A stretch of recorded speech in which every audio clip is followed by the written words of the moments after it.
d'Al-Qahira News, voici ce qui se passe autour du monde.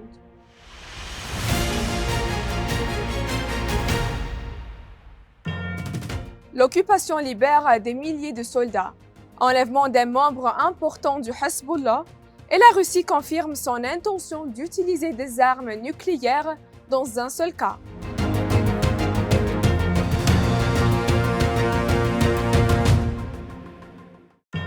La première phase de l'opération terrestre dans le sud du Liban, menée par l'armée d'occupation, approche de sa fin et ça selon qu'a annoncé l'autorité de la radiodiffusion israélienne.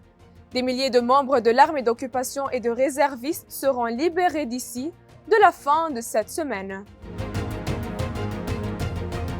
L'occupation continue de cibler les convois d'approvisionnement, quelle que soit leur affiliation.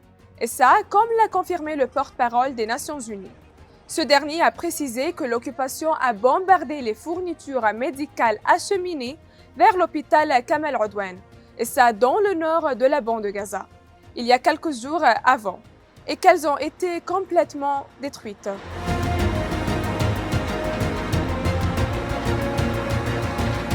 La marine de l'occupation a enlevé un membre éminent du Hezbollah libanais, et ça lors d'une opération militaire dans le nord du Liban.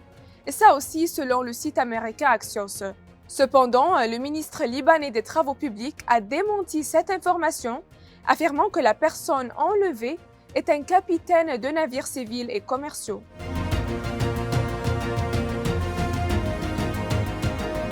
Le corps des gardiens de la révolution iranienne est revenu sur le sujet des attaques de l'occupation.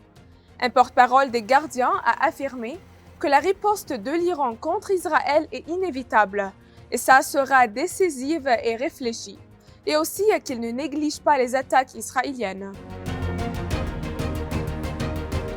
Le vice-président du Conseil de sécurité russe a évoqué la possibilité pour la Russie d'utiliser l'arme nucléaire. Medvedev a affirmé que les États-Unis se trompent s'ils pensent que Moscou n'utilisera pas d'armes nucléaires en cas de menace à son existence.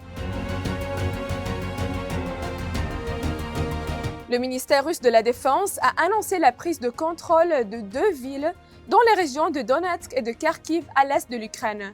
De son côté, le ministère ukrainien de la Défense a déclaré avoir détruit 39 drones de défense aérienne sur les 71 lancés par Moscou lors d'un raid aérien sur l'Ukraine.